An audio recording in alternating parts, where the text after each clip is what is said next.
చాలామంది నమ్మకం ప్రకారం కష్టపడి పని చేయడం ప్లస్ మంచి మనసు ప్లస్ శుభ్రత ఉంటే లక్ష్మీదేవి అనుగ్రహం ఎక్కువగా ఉంటుంది. ఇంట్లో దేవాలయం దగ్గర శుభ్రత పాటించడం చాలా ముఖ్యం. ఇలా శుభ్రం చేయడం వల్ల ఇల్లు పవిత్రంగా ఉంటుంది. ఇప్పుడు అంతా శుభ్రంగా ఉంది. ఇంటి ముందు ముగ్గు వేయడం చాలా ఆనందంగా ఉంది. చూడండి ఎంత అందంగా వస్తోంది. ఇది మా ఇంటికి అదృష్టాన్ని తెస్తుంది. అయ్యో పూర్తయింది. ఉదయం ఇలా పూజ చేయడం వల్ల మనసు ప్రశాంతంగా ఉంటుంది. ఇంట్లో పాజిటివ్గా ఉంటుంది. ఇలా దీపం వెలిగితే ఇంట్లో అందరికీ శుభం కలుగుతుంది.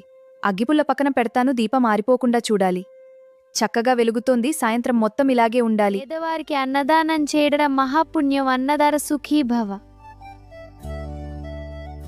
ఇదిగో అన్నం తీసుకోండి. ధన్యవాదాలమ్మా. శుక్రవారం పాలు లేదా తీపి నైవేద్యం పెట్టడం శ్రేష్టం.